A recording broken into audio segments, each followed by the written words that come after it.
Hello and welcome to Sunday Politics, our very first edition in the new year 2022.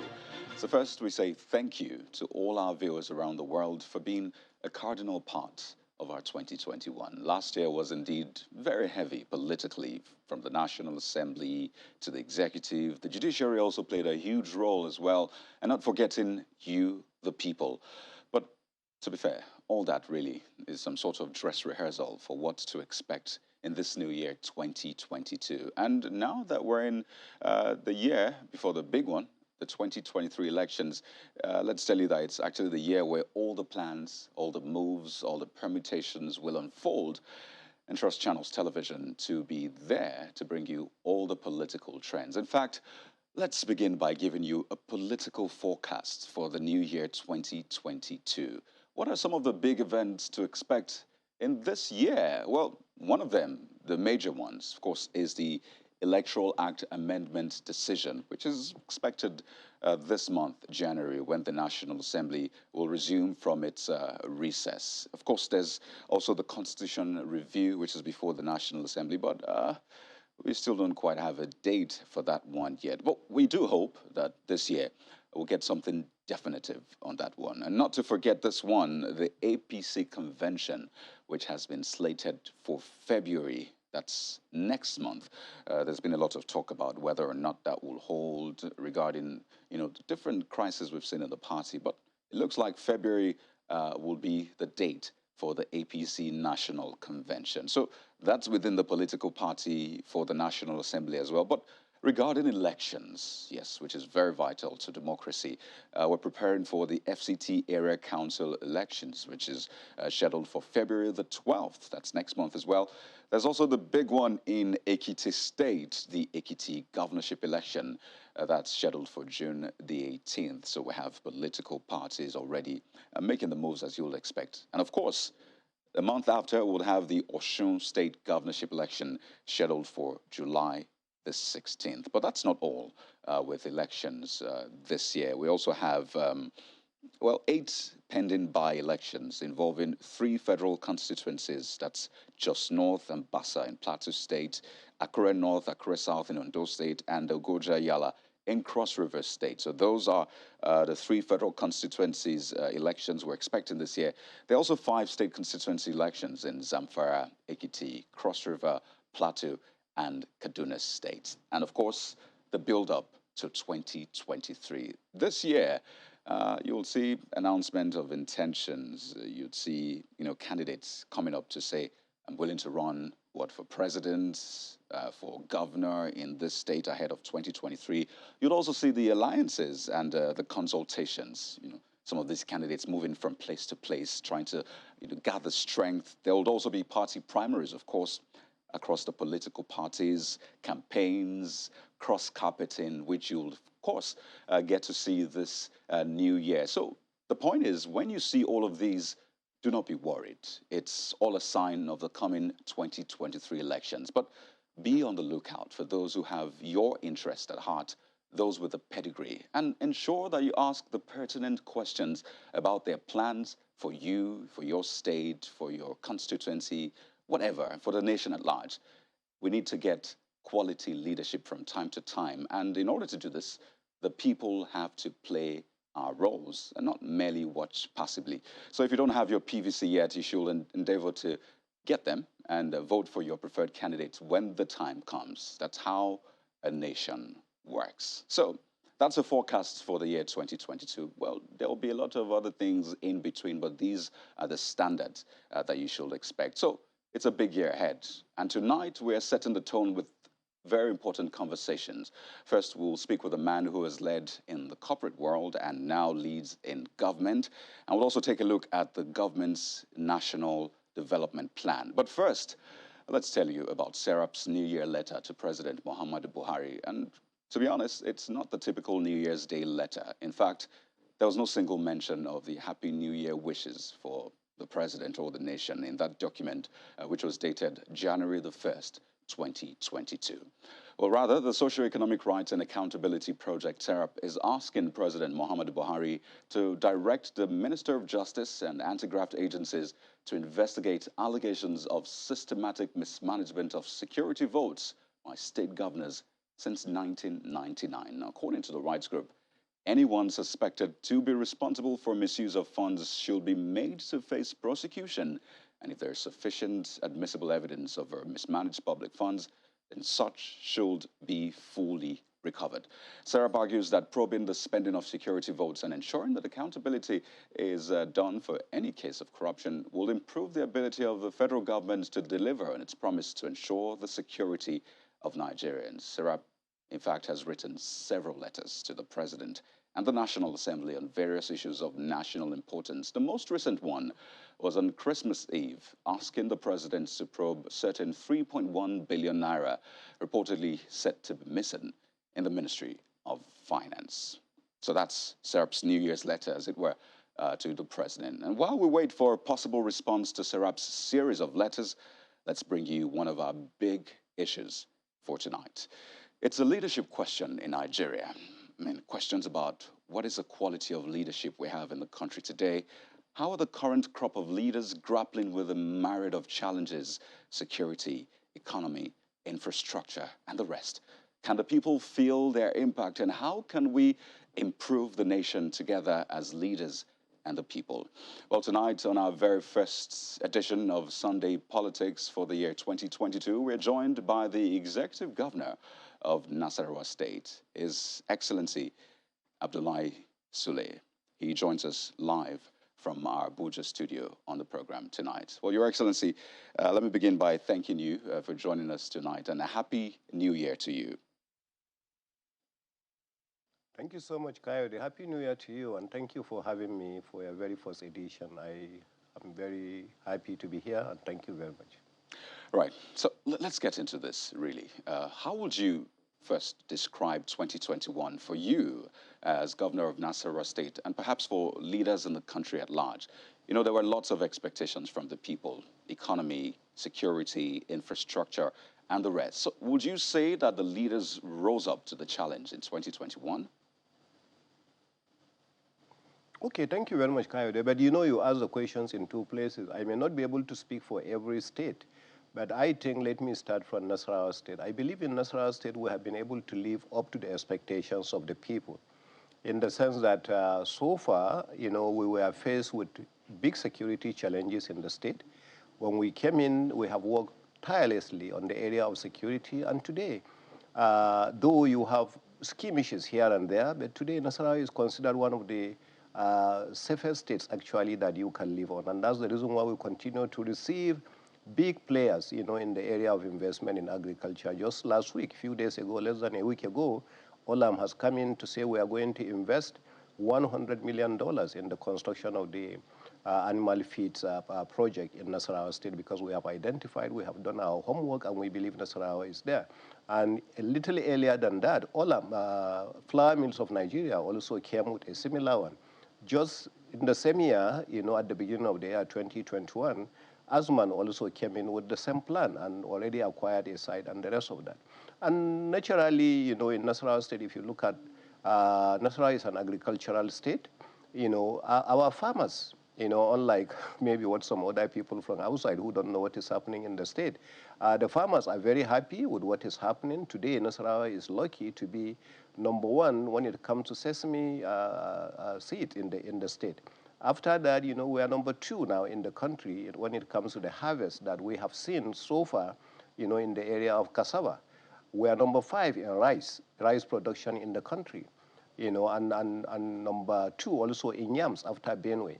So these are the kinds of things, that the kind of harvest that we have seen through the year, and that is not because of somebody not doing anything. Is because of the effort, collective effort of the security agencies, our traditional rulers, the people of Nasarawa State themselves, and of course the government. You know, we came in to do that.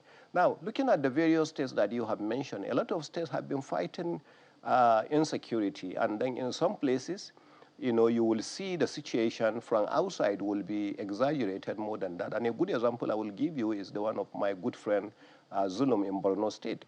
Just a few days ago, in fact, I spoke with him the day that I had, Mr. President arrive. And once Mr. President left, we had a big problem there because of the bombing. So I called him and I say, my brother, how are you? Are you okay? He said, I'm perfectly okay. In fact, I'm in Abuja.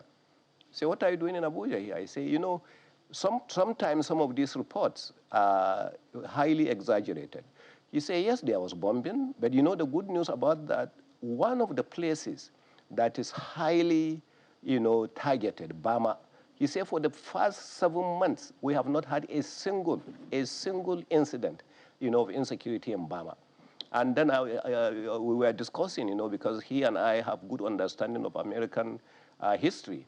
Because between 1861 and 1865, America had its worst civil war, and during the period. And because of that civil war, we had lots of problems.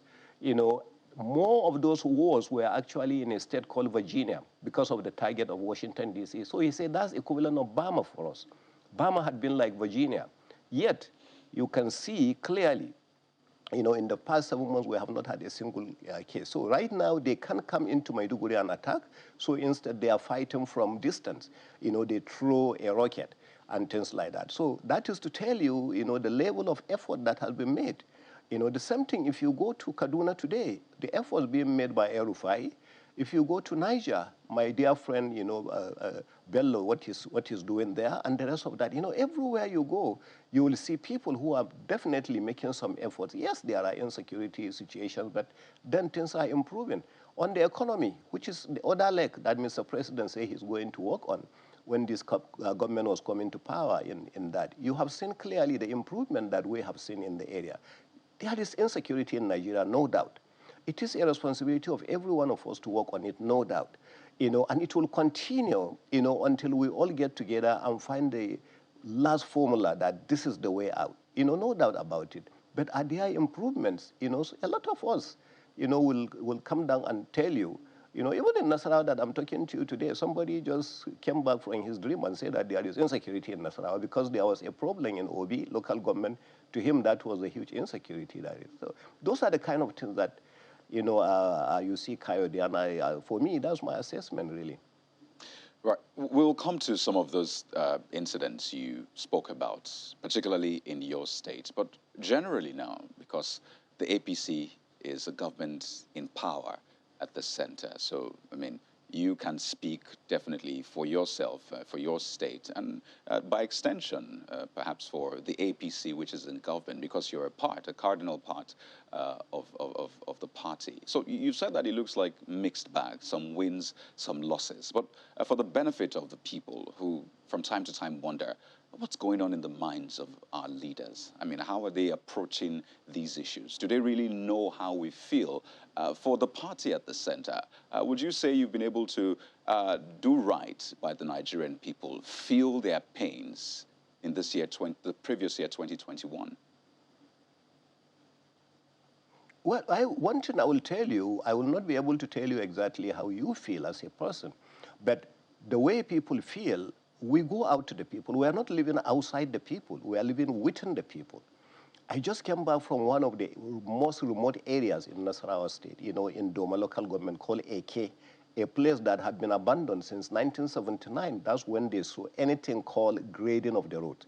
I just came back from there. I know how they feel now that we have gone to do things for them. I drive to some of these places. Every time I hear there is insecurity in a place, I drive there. I try to find out. I see the pains in the people. We sit with them. We find out what they are feeling. We ask them what really happened. We ask them what is their plan on what do they think we should do as a government to go in there, and we apply that. So that's how we know about how the people feel, because we ask questions. So yes, there are instances that you talk about where certain people, based on what they say, sometimes it confuses you. You don't know what they are thinking. So you say, what are they talking about? Because I don't even understand. The real people we are talking about on ground, we are with them. We live with them. And we follow them from here to there, and we find out what is happening to them. And Mr. President, with due respect, listens to every governor that comes to him, every minister that comes to him that has anything to offer, and he listens to different communities that you see them visiting. And when they go, they tell him how they feel, they tell him what they want, they do that. And it's the same thing we see at the various states. So yes, leaders know how people feel based on what they tell them. Unless if they tell them one thing and they have something else in their mind that people don't know. So that's the way I look at it, Kayode. You know, the people can easily tell you their challenges. I mean, they say that time and again. It's another thing to have those yearnings get to, you know, those in leadership. I mean, there's sometimes complaints about those that are around the leaders, you know, the immediate aides, advisors, and the rest. Questions about whether or not they speak about the true state of things to those leaders. Because, let's be honest, as a governor, you can't be everywhere at the same time. But let me just steal on this leadership question. For you personally, what would you say was the biggest challenge being a leader in 2021 in Nigeria? Because there always seems to be that disconnect. So it might be good to hear from the side of a leader tonight. What is the biggest challenge for you as a leader in the Nigeria of today? No, the biggest challenge for me, as far as I'm concerned, is the area of security, how my people will live in peace with one another. Anytime I hear insecurity anywhere in the state, I run there. I want to find out what is happening because I don't want the issue of people. The moment people are not secure, in fact, COVID-19 is not my problem. Lassa is not a bigger problem for us. The issue of insecurity has been the biggest problem as far as we are concerned. Yet, we are considered one of the safest states. You know, so that's the way we look at it. Economy you can work on, health you can work on, education you can work on, and all these areas, the moment the people are secured, the moment the people can go freely around to be able to do that.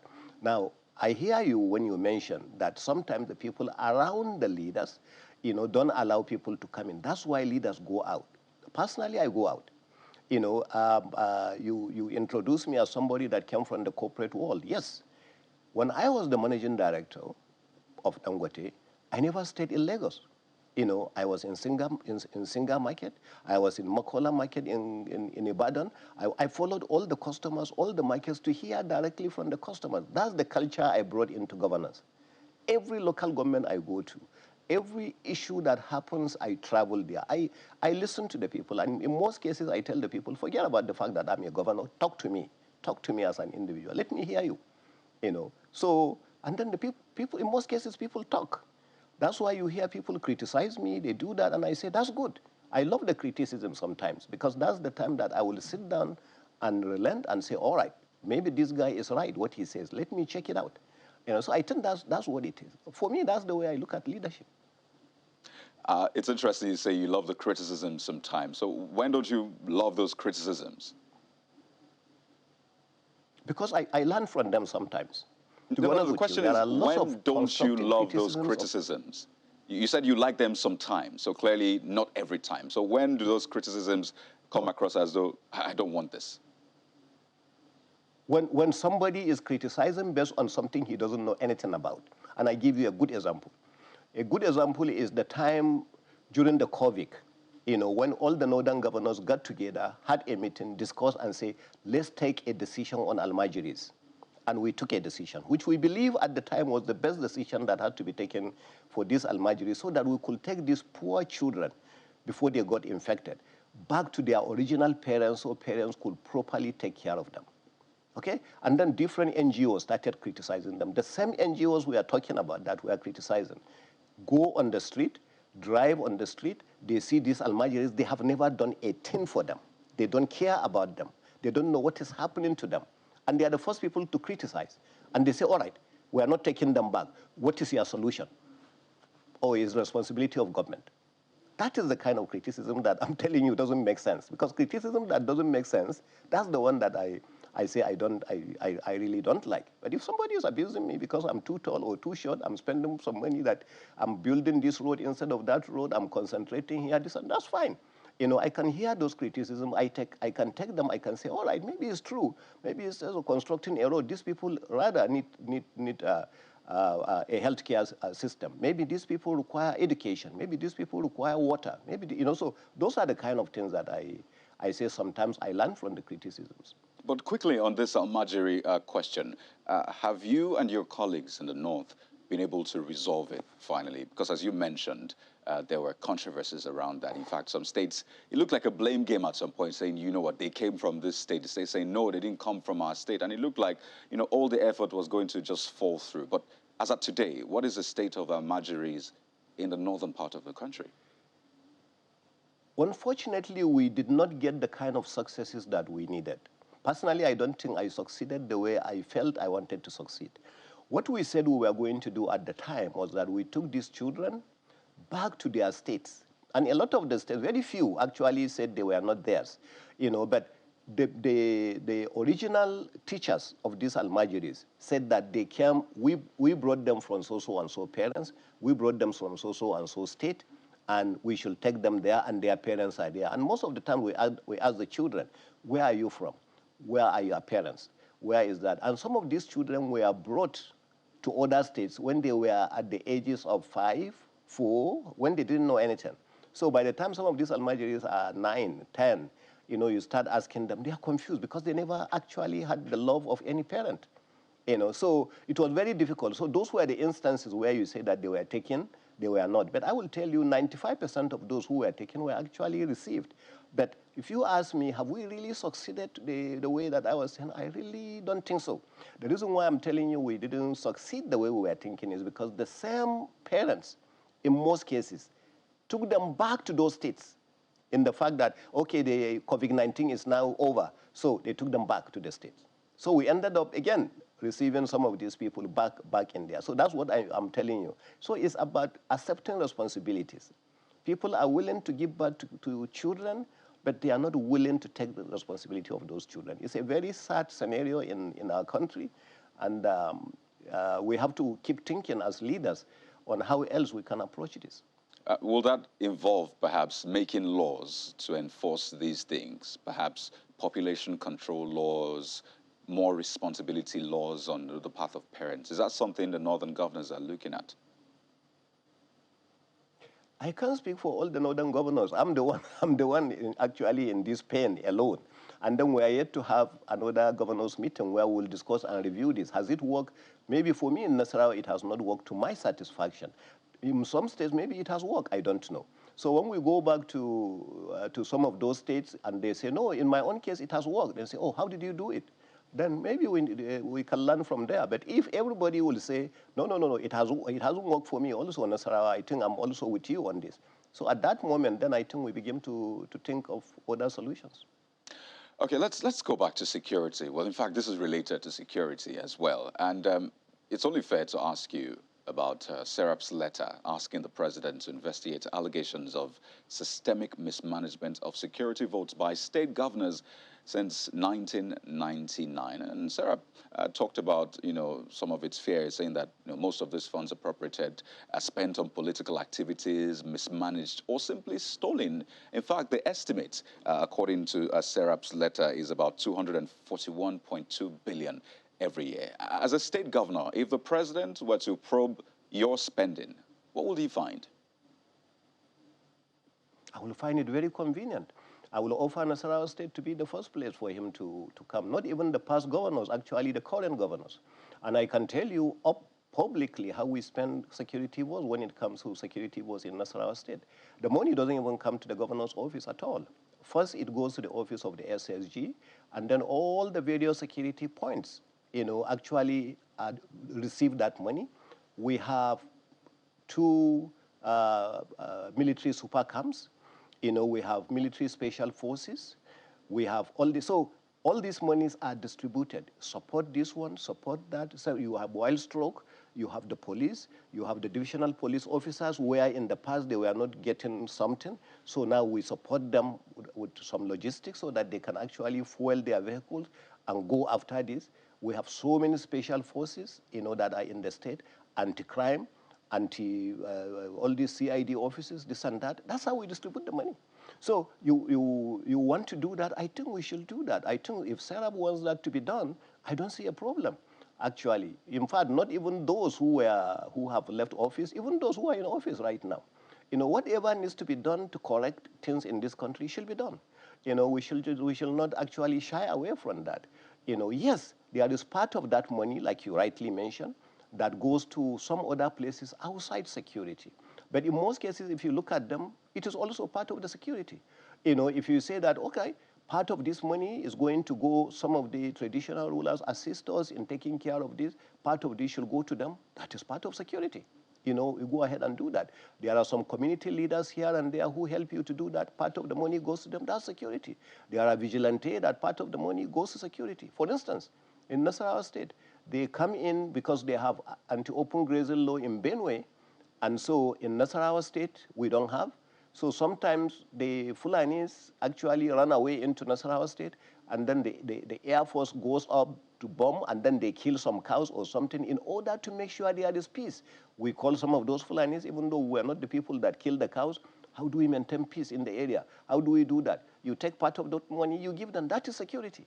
So I don't know what what people think security. So that's the kind of money that we speak. You want to investigate it, start with Nasarawa coming. We'll show you clearly the template. This is how we spend it. This is what is usually left. This is how we spend the balance. Right. I think that's, I don't see anything wrong with the setup later. If there is a way to check it, they should check it.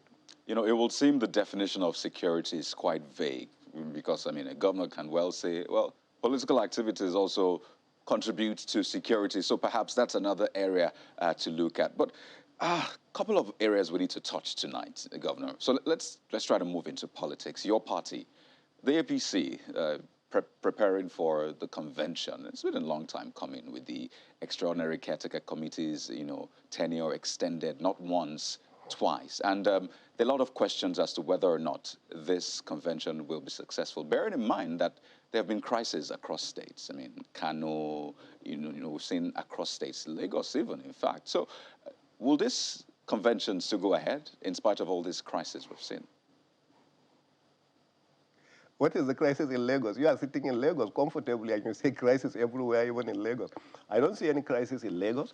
Now, let's go back to the issues you mentioned. Some of these issues you mentioned, they are normal in politics. There is disagreement between this governor and an ex-governor.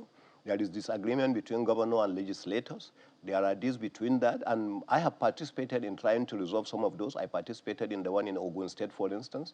I participated in the one in Imo State, for instance, and the rest of that. And some of these problems, even if you delay the convention from here to 2023, some of those problems cannot be resolved.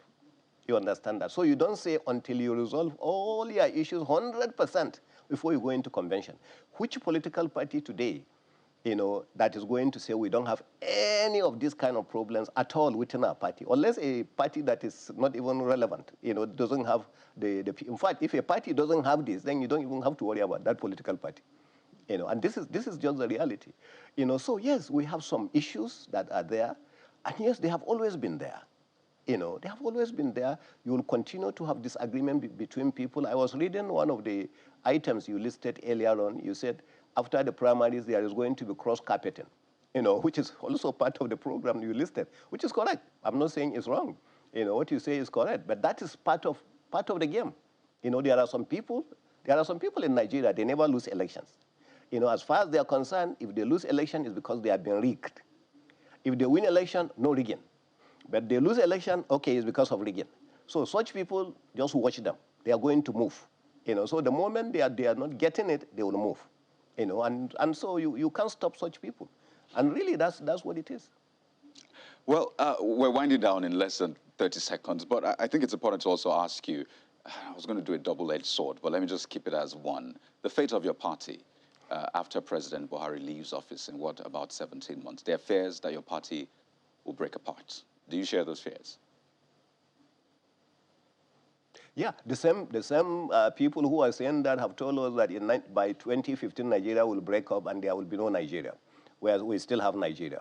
So it's the same kind of people that are saying this. You see, there are people who just believe in this kind of prophecies. They will tell you, oh, this is going to happen because of this. Oh, this is going to happen before that. And at the end of the day, it will happen, and shamelessly, they will just go quietly and nothing will happen.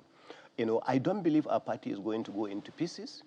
Yes, the absence of Muhammadu Buhari on the ticket is a major thing for us, but that's the reason why we have to look and make sure that we have also a presidential candidate that is acceptable to all, including Muhammadu Buhari himself. Just because he is not on the ticket doesn't mean he's leaving the party. So he's part of it. He is also going to take in and then say, I'm still part of you. I'm still going to drive this party. I'm going to do that. So it's very important to do that. So once we have a credible candidate acceptable to all, there is no problem. You know, In 10 so this party seconds, will Your not break Excellency. up because those are just wishes. Right, in 10 seconds. So questions about who is going to replace the president in your party, who will be your front runner for the 2023 election. It looks like you're standing behind the vice president for that role. Would you love to see his name on the ballot? I like to say his name. His name is Coyote. I'm talking to him right now. That's the guy that I want to see on the ballot. Well, Your Excellency, well played. But clearly, you know I'm not a member of any political party in Nigeria, and I don't have plans to be. But you know what? Let's leave it there. Well played. We'd like to thank you so much, Your Excellency, the Executive Governor of Nasarawa State, Abdullahi Sule, for your time on the program tonight. Thank you so much, Coyote. I really am. And by the way, you know, you didn't congratulate me because, you know, Nasarawa United today beat one of the best teams in the league. They actually beat Akwa Ibom United. So that's wonderful. So we are winless. Nobody has defeated Nasarawa United, and today we beat one of the best teams. Okay. Well, what a great start to the year. Well, those are the results from the matches played, by the way. So yes, indeed, congratulations to your team, and have a great year ahead. Thank you very much, sir. Well, so that's our conversation with Governor Abdullahi Sule, but we're not done. We'll go on a quick break, and when we return, we'll take a look at the National Development Plan 2021 to 2025. What is in it for you? We'll be taking that up with the President's aide, former Deputy Governor of a central bank, Dr. Sarah Alade. Do stay with us. You're welcome back to the program. And tonight, we bring you part 2 of our analysis of the newly launched National Development Plan 2021 to 2025. It's the 5th of its kind since 1960, and it's the successor to the Economic Recovery and Growth Plan 2017 to 2020. And to do that with us, we're joined on Sunday Politics by Dr. Sarah Alade. She's a special advisor to the President on Finance and the Economy. She's Chairman, Central Working Group, the NDP, and former Deputy Governor of the Central Bank of Nigeria. Dr. Alade, it's good to have you on the program, and Happy New Year. Thank you. Happy New Year to you too. And thank you for having me. Right. I must say that we're glad you're feeling much better because we had that conversation earlier in the week and you were a bit under the weather. So it's good to know you're better now to continue the work of the nation. So we had that conversation a few days ago. We had guests on the program. A lot of them picked holes in the National Development Plan. So I'd like you to listen to some of the things they said, as well as our viewers. I'd like them to listen so we can continue the conversation from that point. So please take a listen. ERGP for me was, and according to what they put in the document, was a plan that hinged itself on 3 basic tenets, which was 1, to create an economic stability program that would stabilize the economy. Was the economy stable from 2016 to today? No. The dollar is still today at 530 naira. So how have you been able to stabilize the monetary aspect of our economy? Let's talk about the physical aspect. If we're talking about its plan to empower Nigerians, as he said, in areas of agriculture, healthcare, and all that. Which healthcare can we say that this government has delivered to Nigerians? Are you talking about this insecurity Nigerians have to face if you are going to make investments in agriculture today? They have no demonstrated capacity or competence or result-oriented organization. There's no good governance, that you can point to. Look at, you started with even giving us, insecurity, situations that by the day is getting worse and worse. So how you ask whether the name of Nigerians are written in this report? None. There's no Nigerian's name that's written in this report in the plan, because security is basic to every human being. That is number 1. A requirement, of every human, needs, that you are secured. Your physical needs is provided for, but that is absent in this government. Let's move this so that's on why now. I believe the plan is just something that is used for campaigning. So, Dr. Alade, quite a number of points raised. But let me begin from the question I actually asked first that day, asking about just how much of the 200 million Nigerians' names are captured in that National Development Plan. Mr. Sani Yabagi thinks no Nigerian is on that plan. No Nigerian's name is on that plan. But You are part of the team that put it together. Is that indeed the fact? No, that is not true. And I do hope that people get to read the documents to know that Nigerians, the development plan is actually meant for Nigerians. And the names, if he wants the names of Nigerians are captured in the plan. The plan is, has, let me start from where he stopped on what the ERGP has been able to do, whether there has been stability and so on. There are some certain factors that militated against the achievement or maybe implementation of the previous plans. We took those lessons along when we were trying to write this. We learned from the past. What was it? Why was it that some of these things were not implemented? There was no effective implementation, for instance. So that was one. And when we were doing it, this plan is inclusive. It's inclusive in the sense that there's something for everyone within the plan. The objective of the plan is to diversify the economy, support MSMEs, so that jobs, we can grow jobs for youth. We can have an inclusive thing for for people living with disability, for women, name it. Whichever way, wherever you are, there's something for the private sector. If you're a public servant, there are things that we think you should do so that we can grow the economy. So one objective is to diversify it. We have also another objective of the plan is that government is going to be investing in infrastructure. We have infrastructure deficits. That's one of the things that is constraining growth in the economy. So be it physical, financial, digital, the government is going to be doing that in this development plan that we have.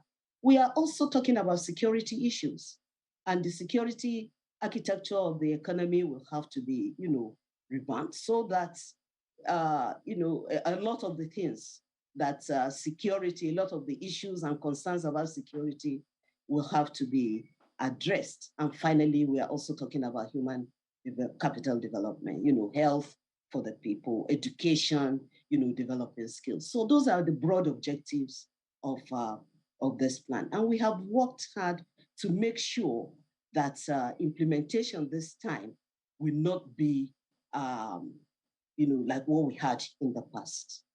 So speaking of implementation, but before that, just to get you to reply to Mr. Yabagi's comment about this being a campaign strategy, and I mean, you'd understand why when that year before 2023 election. So some people might take anything that comes from government with a pinch of salt, thinking, is this a plan to sell the government? How do you respond to that? Well, I don't think, we don't have to stop, we can't stop managing the economy because there's going to be election. We have to do the right things.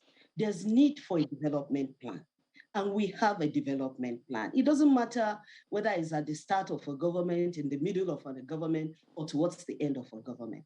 And remember, this document is not going to stop with this administration.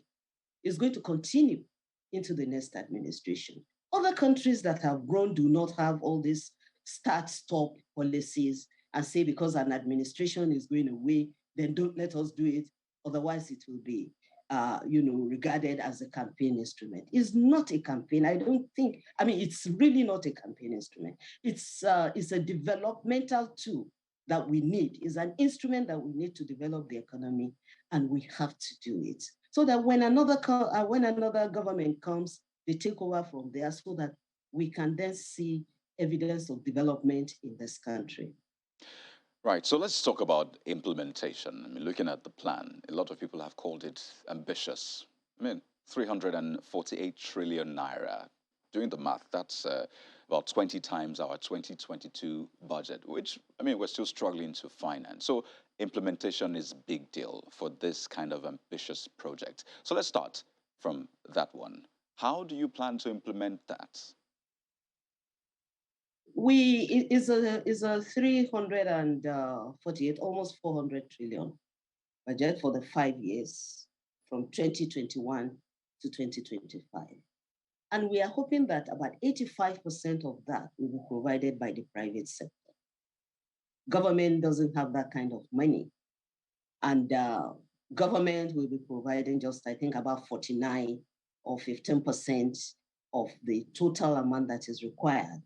And private sector will be expected to bring in the money for the others, for the other chunk of the development plan, financing the development plan. Now, who is meant to drive this essentially? Who is a drive? Because if the private sector is given a chunk of it, would it mean that the private sector would largely be responsible for this, or it will still be domiciled in government and driven by government? It is a national development plan. We expect the private sector to be the engine of growth. It's domicile. The government will drive. There has to be somebody in the driver's seat. If there's someone, if the private sector is the engine of growth. So we do expect that the private sector will be able to participate, bring in money. We expect the government to have to provide a conducive environment for private sector to be able to invest in the various various areas of the plan. So if the private sector will be given, 298 trillion, over 80% to that, how did you come about that, that projection? Is it something that the private sector said, you know what, this is what we're able to give? Because, as I said, a lot of people say it is overly ambitious. So how did we come about that figure? Is that from projection based on private sector's willingness, or how? It's not 198. It's 340. No.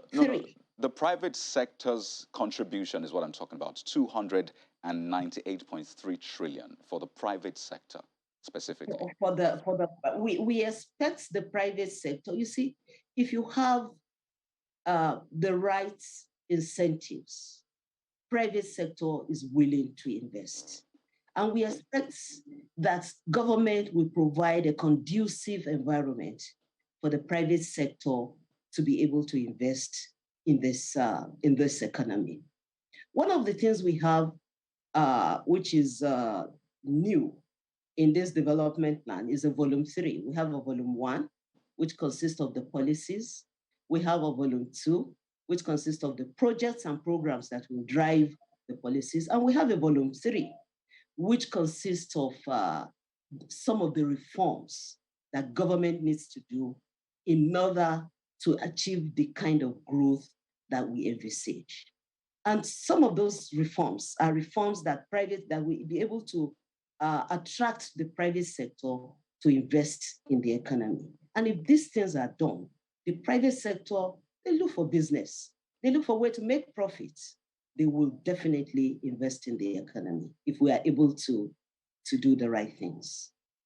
Right. I just wanted to know the thinking behind that figure, 298 trillion. Was that something that the private sector, I know you worked, with state governors, state governments, different stakeholders in coming up with this. So I just want to know the thinking behind this 298 trillion. Was it a decision that the private sector said that, you know what, this is what we're willing to come up with over this series of years? We worked not only with government, but with private sector as well. We had 26 technical working groups with sector experts, and we had a model which has assumptions and targets, what we want to achieve, and then we came up with this. Yes, the plan is ambitious, but we have to be ambitious if we are going to grow this economy. We must be ambitious.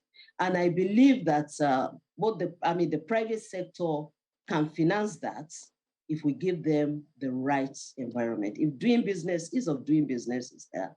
We have there are legislative imperatives, there are gaps in some of our legislations. If we're able to address that, the private sector will definitely come up with this.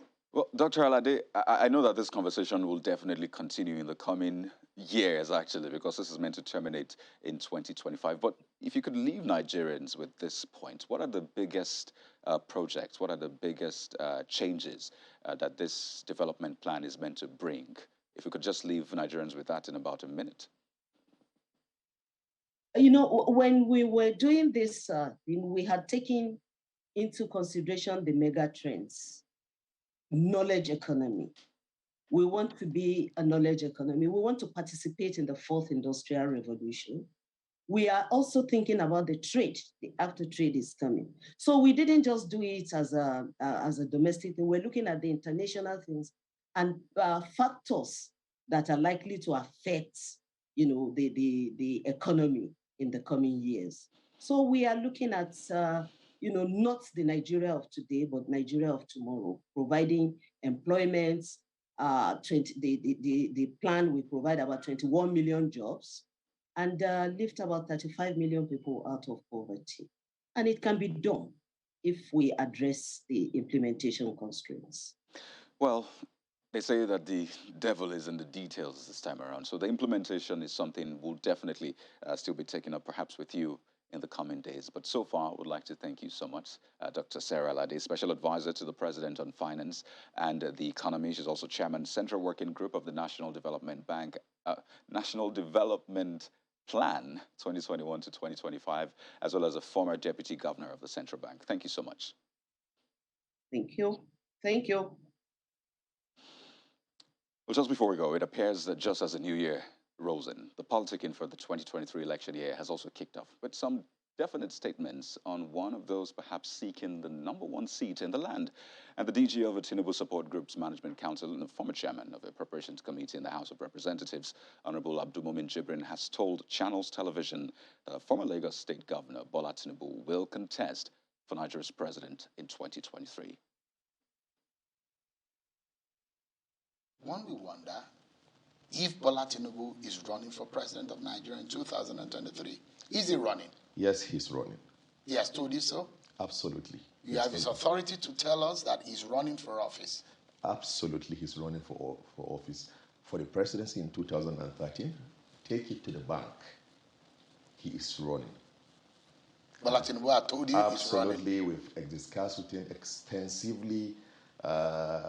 So much is going on behind the scene. And sometimes I even find it a bit funny when I see people saying, is he contesting or is he not contesting? And the rest, the only thing that is left is just the formality of organizing an event where he's going to express his aspiration, you know, just to notify the public that, yes, I am going to contest. But the issue of Bola Tinubu contesting, it's a done deal. He is going to contest the election. I can assure you that, inshallah, he's going to be on the ballot paper. In your party, the APC, there are names that have been thrown up. Yeah. The VP, Oshibajo's name has been thrown up. Yes. The likes of Rotimi Amechi, the Minister of Transport, his name has been thrown up. Yes. The likes of the Minister for Nigeria Delta Affairs, Goswe Akpabio, his name has come up. Yes. The Governor of Ekiti, his name has come up. These are perhaps younger potentials for that ticket compared to the man, your principal that you're supporting. I mean, you think at this point in time, Nigerians are not looking in the direction of younger people to contest for the office of the president? For me and my own experience in life, good leadership is not a function of age. So when I was much more younger, I used to think about that. But over the years, I've come to realize that you can be 70 years old and be a good leader. Of course, President Muhammadu Buhari, he's over 70. My own assessment of him, I'll call him a good leader. You can be 30 years old, you can be 20 years old, you can be 35 years old, go to Harvard everywhere, come back, school, get all the necessary experience, and you will end up not being a good leader. And you were mentioning names of people who are contesting in the party. That's a good thing. And I've always said this. When people come to mention names, I said that tells you the quality of the APC. I would have been worried if today in APC we don't have names to mention that they want to be president. Now you're mentioning them, and you've not even finished mentioning them.